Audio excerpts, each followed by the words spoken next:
Hello students. आज का हमारा टॉपिक है अप्लाइड हिस्ट्री। आज हम इस वीडियो में माइंड मैप टेक्निक का यूज करके अप्लाइड हिस्ट्री इस चैप्टर को पूरी तरह से समराइज करेंगे ताकि आपको पूरा चैप्टर एक साथ याद करने में आसानी हो। तो हमने इस चैप्टर को 5 टॉपिक्स में डिवाइड किया हुआ है, जिसमें हम शुरू करेंगे अप्लाइड हिस्ट्री के डेफिनेशन एंड कंसेप्ट। फिर हम देखेंगे अप्लाइड हिस्ट्री का यूज़ करके अलग अलग फील्ड्स में क्या रिसर्च है। फिर हम हेरिटेज मैनेजमेंट देखेंगे और फिर अप्लाइड हिस्ट्री और आज यानी प्रेजेंट में अप्लाइड हिस्ट्री और प्रेजेंट में क्या रिलेशंस है। और लास्ट में हम देखेंगे हिस्ट्री की हिस्ट्री के यूज़ से, अप्लाइड हिस्ट्री के यूज़ से किस प्रोफेशनल फील्ड्स में किस तरह की करियर ऑप्शंस अवेलेबल हैं।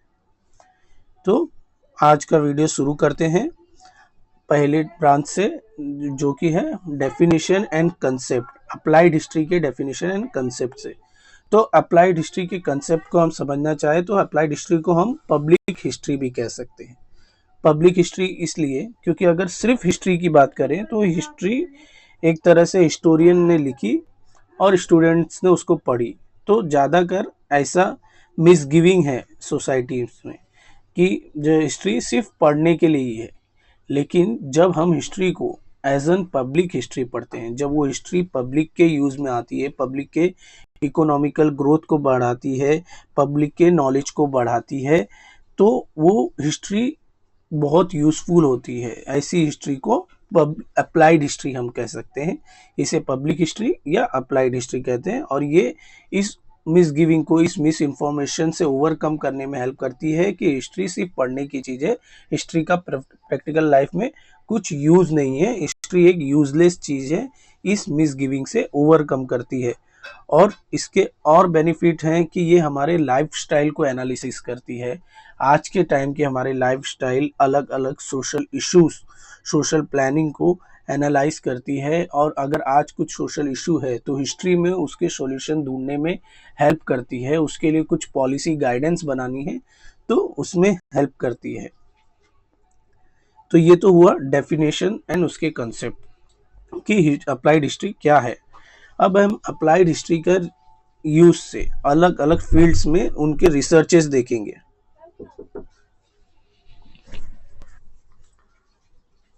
अलग अलग फील्ड्स मतलब philosophy, science, technology, industry and commerce, management studies, arts and humanities, इन सारे फील्ड्स में हम अप्लाइड हिस्ट्री के यूज से क्या रिसर्चेस हैं उसको समझेंगे।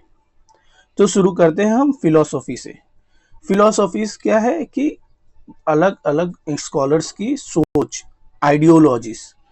तो हमें अप्लाइड हिस्ट्री के यूज से उन आइडियोलॉजीज की ओरिजिन समझने का मौका मिलता है कि वो आइडियोलॉजीज किस इंटेलेक्चुअल टेंडेंसी से आई हैं, उनके पीछे, उस आइडियोलॉजी के पीछे का हिस्टोरिकल कॉन्टेक्स्ट क्या है, क्या हिस्टोरिकल सिचुएशंस थी जिसकी वजह से ऐसी आइडियोलॉजी सामने आई।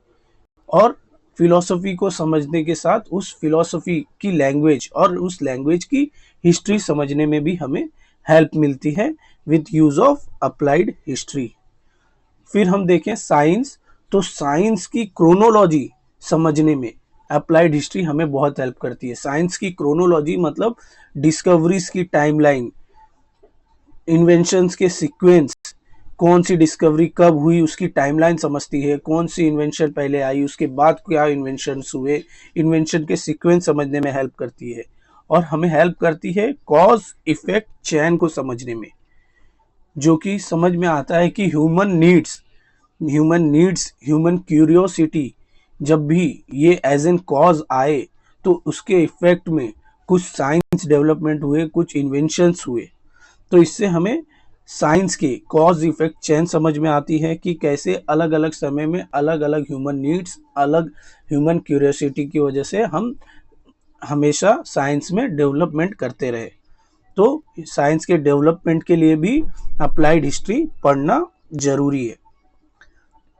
टेक्नोलॉजी में अगर देखें तो टेक्नोलॉजी में हमें मैकेनाइजेशन समझने का मौका मिलता है कि कैसे स्टोन टूल के वर्ल्ड से, स्टोन टूल के ज़माने से आज के एडवांस मशीनरी, एडवांस मशीन्स के ज़माने तक हमने कैसे इवॉल्व किया, कैसी हमारी जर्नी रही।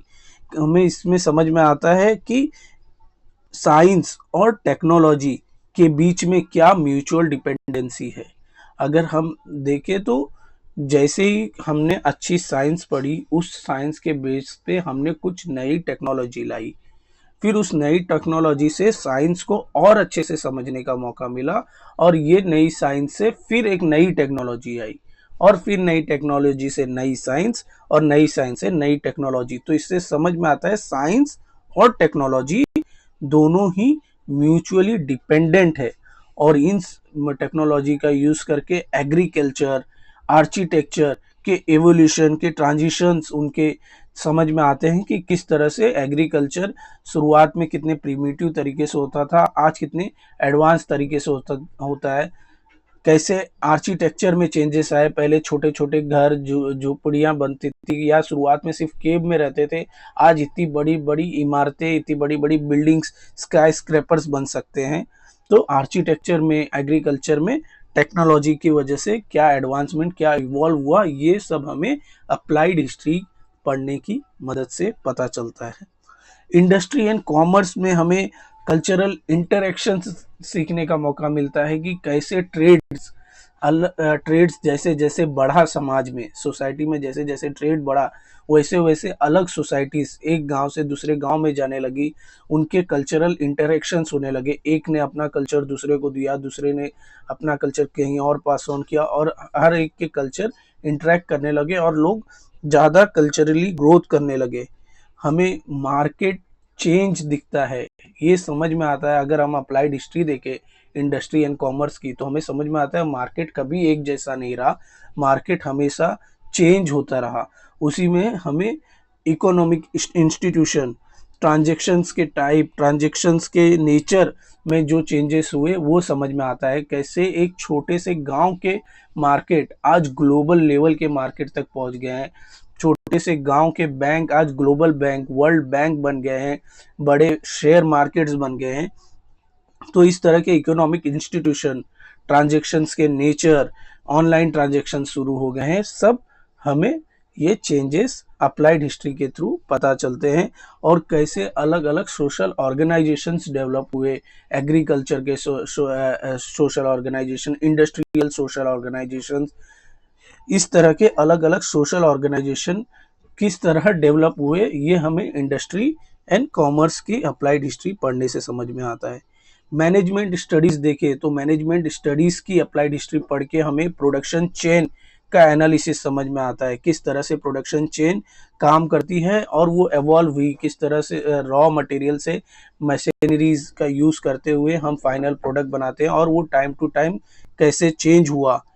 HR साइकोलॉजी यानी कि ह्यूमन रिसोर्स साइकोलॉजी की हेल्प हमें समझने में हेल्प मिलती है। अगर कोई इंडस्ट्री, किसी फैक्ट्रीज के वर्कर्स को अच्छे इफ़िशिएंटली वर्क करने के लिए प्रेरित करना है, उन्हें उनमें जोश डालना है कि वो अच्छे से काम कर सके और अच्छा पेमेंट अर्न कर सके, तो उसके लिए उनकी साइकोलॉजिकल बैकग्राउंड, उनका सोशल बैकग्राउंड समझना ज़रूरी होता है, जो कि अप्लाइड हिस्ट्री की मदद से हो सकता है। हमें ओवरऑल मैनेजमेंट स्टडीज़ में पूरा फंक्शनल सिस्टम समझने में हेल्प मिलती है with help of applied history. Arts में हमें आर्ट्स के एक्सप्रेशन स्टाइल्स में क्या एवोल्यूशंस हुए, उनके क्या कल्चरल ट्रेडिशन से किस आर्ट, कौन से आर्ट फॉर्म्स आए हैं, उनके इमोशनल टेम्परामेंट्स क्या है, वो क्या इमोशंस दर्शाना चाहते हैं, उसके पीछे, उस आर्ट के पीछे का क्या इंटेलेक्चुअल कॉन्टेक्स्ट रहा है, ये सब हमें अप्लाइड हिस्ट्री की हेल्प से समझ में आता है। ह्यूमैनिटीज़ एक तरह से फिलोसफी का ही पार्ट है, जिसमें फिलोसफी की ओरिजिन हमें ह्यूमैनिटीज़ की अप्लाइड हिस्ट्री पढ़ने से समझ में आता है।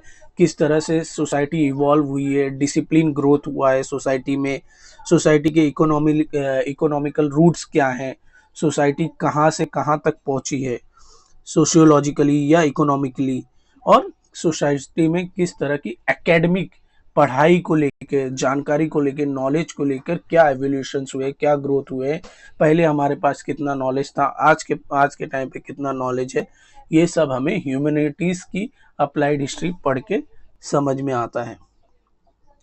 अब हम आते हैं तीसरे ब्रांच पे, जो कि है हेरिटेज मैनेजमेंट। अगर हेरिटेज मैनेजमेंट समझना है तो हमें पहले समझना पड़ेगा कि हेरिटेज क्या है। हेरिटेज में दो टाइप हैं, कल्चरल हेरिटेज और नेचुरल हेरिटेज। कल्चरल हेरिटेज में भी दो टाइप हैं, टेंजिबल और इनटेंजिबल। टेंजिबल वो हेरिटेज होते हैं जिन्हें छुआ जा सकता है, जैसे कि ancient buildings, ancient sites, ancient artifacts, कुछ मूर्तियां, कुछ स्कल्पचर्स, कुछ मैन्यूस्क्रिप्ट्स, ग्रंथ, टेक्स्ट वगैरह। और इनटेंजिबल्स में आते हैं जिन्हें छुआ नहीं जा सकता, सिर्फ महसूस किया जा सकता है, सुना जा सकता है, जैसे ओरल ट्रेडिशंस, कुछ स्टोरीज, कुछ सॉन्ग्स, या परफॉर्मिंग आर्ट्स, जैसे कि कोई डांसिंग स्टाइल्स, कुछ स्किल्स की, कुछ बनाने की स्किल्स, कुछ करने की स्किल्स, कुछ रिचुअल्स, फेस्टिवल्स, ये सब इनटेंजिबल कल्चरल हेरिटेज होते हैं। तो आपको समझा टेंजिबल और इनटेंजिबल। टेंजिबल जिसे छुआ जा सकता है, इनटेंजिबल जिसे छुआ नहीं जा सकता, सिर्फ महसूस किया जा सकता है। और ये थे कल्चरल टेंजिबल, जो कि ह्यूमन मेड होते हैं, ह्यूमंस ने इवॉल्व किए हैं। इसके अलावा है नेचुरल हेरिटेज। नेचुरल हेरिटेज जो कि नेचुरली हमारे समाज में, हमारी सोसाइटीज में, हमारी दुनिया में, हमारे वर्ल्ड में अवेलेबल है, जिसमें हमें बायोडाइवर्सिटी दिखती है, फ्लोरा एंड फौना, यानी कि फ्लोरा मतलब प्लांट्स, फौना मतलब एनिमल्स। ये कितने टाइप के प्लांट्स, कितने टाइप के एनिमल्स, उनकी हिस्ट्री, वो कितने तरह के सुंदर प्लांट्स और एनिमल्स की बायोडाइवर्सिटी अलग अलग तरह की हमें दिखती है, वो हमारे लिए कितने इम्पोर्टेंट है हिस्ट्री में, एज इन साइंस में भी। उसके एग्जाम्पल देखें तो वेस्टर्न घाट उसका एग्जाम्पल है। जियोमॉर्फिक, जियो मतलब लैंड से है, तो अलग अलग लैंड फॉर्म्स है, पर्वत है, नदियां हैं, पहाड़ है, पठार है, ये सारे प्लेट्यू है, इस तरह के अलग अलग लैंड फॉर्म्स भी हमारे नेचुरल हेरिटेज बनाते हैं। और इन सभी हेरिटेज का जाकि वो कल्चरल हेरिटेज हो, कल्चरल टेंजिबल या कल्चरल टेंजिबल या नेचुरल हेरिटेज हो, इन सारे हेरिटेज को मैनेज करने के लिए यूनेस्को जैसी वर्ल्ड ऑर्गेनाइजेशन उन्हें वर्ल्ड हेरिटेज डिक्लेयर करती है, और उसके लिए इंटरनेशनल डायरेक्टिव्स प्रोवाइड करती है। एग्जाम्पल्स में कास प्लेटूज है। और हेरिटेज मैनेजमेंट में इंपॉर्टेंट ऑर्गेनाइजेशंस देखें तो कौन कौन से इंपॉर्टेंट ऑर्गेनाइजेशन आते हैं, तो पहला है archaeological survey of India, ASI, जो कि एक गवर्नमेंट अथॉरिटी है, जो कि इंडिया में कल्चरल या जो भी हेरिटेज है उनको मैनेज करने का काम करती है, उनके कंजर्वेशन मैंडेट्स लाती है, उनके लिए क्या लीगल फ्रेमवर्क होना चाहिए, क्या क्या कानून बनाने चाहिए, उस तरह के चीजों पर ये संस्था, ये government authority ASI, archaeological survey of India, काम करती है। एक NGO है जो कि इस हेरिटेज मैनेजमेंट में हेल्प करती है, that is intake, Indian national trust of art and cultural heritage, ये एक NGO है। और तीसरी है यूनेस्को, ये वर्ल्ड लेवल की ऑर्गेनाइजेशन है, जो वर्ल्ड लेवल पे अलग अलग साइट्स को आइडेंटिफाई करती है, उसको as an world heritage declare करती है, ताकि लोग उस पर ध्यान दे सके, फोकस कर सके और उसको प्रिजर्व कर सके, और उसके प्रोटेक्शन के लिए जो भी इंटरनेशनल गाइडेंस, इंटरनेशनल डायरेक्टिव्स की जरूरत होती है, उसे यूनेस्को पब्लिश करती है।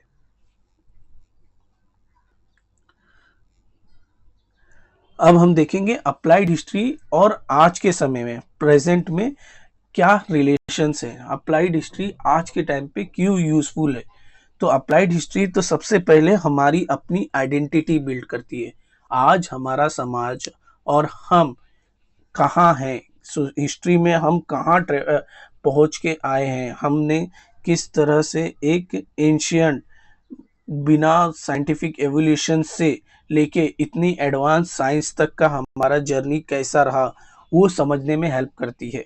हमारी आइडेंटिटी बिल्ड होती है तो हम आगे अपने फ्यूचर जनरेशन को उस आइडेंटिटी को कंजर्व करके हमारे हिस्टोरिकल मॉन्यूमेंट्स, हमारी हिस्टोरिकल साइट्स, हमारे कल्चरल ट्रेडिशंस को कंजर्व करके रखने में हेल्प करती है। अगर हम जानेंगे, अप्लाइड हिस्ट्री से पढ़ेंगे, तभी हम समझ पाएंगे कि हमारे लिए, हमारी इस पोजीशन पे पहुंचने के लिए जिन चीज़ों ने हेल्प की है, हमारी जो कल्चरल ट्रेडिशंस हैं, हमारे रूट्स हैं, उन सारी चीज़ों को जोड़ के हमने आज तक की जर्नी पूरी की है, तो उन्हें कंजर्व करने में हेल्प करती है ताकि हम वो अपने फ्यूचर जनरेशन को पास ऑन कर सके। हमारे हेरिटेज को प्रिजर्व करके हम अपने फ्यूचर जनरेशन के लिए रख सके। हमारी सोसाइटी की एक कलेक्टिव मेमोरी बनी हुई है उन हिस्टोरिकल साइट से, हिस्टोरिकल ट्रेडिशन से, हिस्टोरिकल हेरिटेज से, वर्ल्ड हेरिटेज से, जो कि हमारी सोसाइटीज़ को, हमारे फ्यूचर जनरेशन को देना है। और इससे हमें अपनी सोसाइटीज़ के बीच में हमारी क्या लिंक है, क्या ओरिजिन, हम कहाँ से आए हैं, वो हमारे अप्लाइड हिस्ट्री पढ़ने से हमें दिख के आती है। हमारे उस साइट्स के लोग, किसी भी हेरिटेज साइट के से जुड़े हुए हमारे सेंटिमेंट को रिस्पेक्ट देती है अप्लाइड हिस्ट्री, हमें प्राउड फील कराती है। जैसे आज हम अगर महाराष्ट्र में हैं तो शिवाजी महाराज के कुछ फोर्ट्स देख के हमारे अंदर प्राउड फील होता है कि हाँ, ये वही लोकेशन है जहाँ पे शिवाजी महाराज रहा करते थे, जहाँ पे उन्होंने हमारे लिए, हमारी प्रजा के लिए कितनी लड़ाइयाँ लड़ी ताकि आज हम सेफ रह सके और इतने आगे इवॉल्व कर सके। इन सारी हिस्टोरिकल चीज़ों को हमारे सामने रखती है और हमें हेल्प करती है उनको कंजर्व करके रखने के लिए और हमारे फ्यूचर जनरेशन को देने के लिए। तो अप्लाइड हिस्ट्री प्रेजेंट में हमें अपनी आइडेंटिटी बिल्ड करने में, उसे कंजर्व करके रखने में, फ्यूचर को देने के लिए और हमारी ओरिजिन को पहचानने में हेल्प करती है। अब हम देखते हैं कि क्या प्रोफेशनल फील्ड्स है कि जिसमें हम अप्लाइड हिस्ट्री की हेल्प से, अप्लाइड हिस्ट्री की वजह से बहुत सारे कौन कौन से तरह की करियर अपॉर्चुनिटीज अवेलेबल है सोसाइटी में, कि जिससे पता चलता है कि पब्लिकली सिर्फ हिस्ट्री सिर्फ बाकी चीज़ों के लिए भी करियर ऑप्शंस नहीं है, हिस्ट्री के लिए भी, या हिस्ट्री की वजह से भी कितने तरह की करियर अपॉर्चुनिटीज सोसाइटीज में अवेलेबल है। सबसे पहला है museum and archives. Museum and archives में अलग अलग तरह की जॉब्स हो सकती है, उनको मैनेज करने की, उसमें चीज़ों को संभाल के रखने की, प्रोटेक्शन करने की। क्यूरेटिव करियर्स है जिसमें चीज़ों को क्यूरेट करके रखना है, तो इसमें बड़े नाम्स आते हैं नेशनल आर्काइव्स दिल्ली का और इंडियन म्यूजियम ऑफ कोलकाता। ये सारे नाम हैं जो बड़े नाम हैं जो म्यूजियम एंड आर्काइव्स में हमें करियर ऑप्शंस अवेलेबल कराते हैं। अगर हम देखें टूरिज्म एंड हॉस्पिटैलिटी, ये बहुत बड़ी इंडस्ट्री है क्योंकि इंडिया में ही कई सारे वर्ल्ड हेरिटेज साइट्स है, कई सारे एंशिएंट प्लेसेस हैं जो कि प्रिजर्व करके रखे गए हैं। उससे प्रिजर्व करके रखने की वजह से वहाँ के लोकल्स को भी वहाँ पे हेरिटेज वॉक देना, जो भी टूरिस्ट आए हैं उनको साइट गाइडेंस देना, साइट के लिए गाइड करना। वहाँ पे लोकल मार्केट्स में कितनी दुकानें हैं, रेस्टोरेंट्स है, होटल्स है टूरिस्ट के स्टेज के लिए, वहाँ पे ट्रांसपोर्ट है, प्राइवेट ट्रांसपोर्ट है कई सारे जो वहाँ के लोकल लोग ऑन करते हैं और उन्हें इकोनॉमिकली ग्रो होने में वो टूरिस्ट प्लेस, वो हेरिटेज साइट हेल्प करती है। तो ये अप्लाइड हिस्ट्री की वजह से पॉसिबल हुआ। अप्लाइड हिस्ट्री की वजह से हमने उस जगह के इम्पोर्टेंस को समझा और उसे प्रिजर्व करके रखा और लोग अब उसे एज एन टूरिस्ट देखने आते हैं और उसके साथ इकोनॉमी में इतना बूस्ट मिलता है। इंटरटेनमेंट एंड मीडिया, ये भी बहुत इंपॉर्टेंट और बहुत बड़ा वास्ट करियर है। इंटरटेनमेंट एंड मीडिया मतलब कई सारे न्यूज़ चैनल, कई डॉक्यूमेंट्रीज चैनल, कई मूवीज़, कई वेब सीरीज़। जब एंशियंट पीरियड पे डॉक्यूमेंट्रीज बनती है या किसी एंशियंट स्टोरी पे कोई मूवी या वेब सीरीज़ बनती है तो उसमें हिस्टोरिकल एक्यूरेसी चाहिए। तो हिस्टोरिकल एक्यूरेसी कौन लाएगा? हिस्टोरिकल एक्यूरेसी बिना अप्लाइड हिस्ट्री या बिना हिस्ट्री को अच्छे से जाने, बिना अच्छे से समझे, बिना अच्छे से पढ़े वो आ नहीं सकती। तो उसके लिए भी हिस्टोरिकल एक्सपर्टीज चाहिए। तो इस तरह के करियर ऑप्शंस में अच्छे ऑप्शंस मिलते हैं। साइट प्रिजर्वेशन, कोई हेरिटेज साइट है उसको प्रिजर्व करना है तो उसमें कई टेक्निकल का एक्सपर्टीज चाहिए, तो कई इंजीनियर्स को वहाँ पे जॉब मिलती है उस साइट को कैसे प्रिजर्व किया जाए, या उस साइट जहाँ टूट चुकी है वहाँ पे कैसे इंजीनियरिंग की जाए। उसमें हिस्टोरिकल एक्सपर्ट भी चाहिए कि ये जगह कैसी दिखती थी, किस तरीके से ओरिजिनल लुक रखते हुए इसको और डैमेज ना होने दिया जाए और उसको प्रिजर्व करके फिर से बनाया जाए, तो उसके लिए इंजीनियर और हिस्टोरियन एक्सपर्ट्स भी चाहिए। कुछ आर्टिफैक्ट्स है, कुछ पुराने स्कल्पचर्स है जो टूट रहे हैं, खराब हो रहे हैं, उनको केमिकली कैसे प्रिजर्व किया जाए, तो उसके लिए केमिकल एक्सपर्ट, केमिकल इंजीनियर्स की जरूरत पड़ती है। तो ये अलग अलग फील्ड्स है जहां मल्टीपल करियर ऑप्शंस हैं ड्यू टू अप्लाइड हिस्ट्री के नॉलेज की वजह से। तो ये हमने आज के टॉपिक में अप्लाइड हिस्ट्री को ओवरऑल समझा है, जिसमें हमने अप्लाइड हिस्ट्री के डेफिनेशन एंड कंसेप्ट से शुरू किया, हर अलग अलग फील्ड में क्या रिसर्चेस हैं वो देखा, हेरिटेज मैनेजमेंट समझा, हेरिटेज के टाइप देखे और उनका मैनेजमेंट कौन सी ऑर्गेनाइजेशन कैसे करती है वो देखा, अप्लाइड हिस्ट्री का आज के लिए क्या रोल है और अप्लाइड हिस्ट्री की वजह से क्या क्या प्रोफेशनल फील्ड्स और करियर ऑप्शंस अवेलेबल है वो समझा। तो अब यहाँ पे हम रुकते हैं और आपको अभी ये करना है कि आपको इस वीडियो के डिस्क्रिप्शन में जाना है जहाँ पे मैंने आज की स्लाइड्स के पीडीएफ वर्जन को अपलोड किया है। आपको वो पीडीएफ वर्जन डाउनलोड करना है। उस पीडीएफ को आप अच्छे से गो थ्रू कीजिए, समझिए और याद करने की कोशिश कीजिए। फिर उसे साइड में रख के खुद पेपर पे ड्रॉ करने की कोशिश कीजिए इस माइंड मैप को। पहले चैप्टर का नाम लिखिए, चैप्टर के 5 डिविजन्स है, हर ब्रांचेस के फिर और कितने डिविजन्स बन रहे हैं आपको कितना याद है कोशिश कीजिए। जहां भूल रहे हैं वापस इस चार्ट को ओपन कीजिए, इस चार्ट को फिर से रिवाइज कीजिए और फिर वापस से उसे ड्रॉ करने की कोशिश कीजिए। तो इस तरीके से आप पूरे चैप्टर को ओवरऑल व्यू में एक तरीके से पूरा अंडरस्टैंडिंग 360 डिग्री के अंडरस्टैंडिंग के साथ याद रख सकते हैं। तो इसमें आपको हेल्प ये मिलेगी कि आपको पूरे चैप्टर से किसी भी तरीके का क्वेश्चन आए आप उसको लिख सकते हैं, आपको कंफ्यूजन नहीं होगा, आप बहुत अच्छे आंसर्स लिख पाएंगे। आई होप आज की वीडियो आपको पसंद आई हो। अगर वीडियो पसंद आई हो तो प्लीज़ लाइक कीजिए। अभी भी आपके मन में अगर कुछ डाउट हो तो प्लीज़ कमेंट में हमें पूछिए और चैनल को सब्सक्राइब कीजिए ताकि मैं आपके लिए ऐसे वीडियो लाते रह सकूं। Thank you.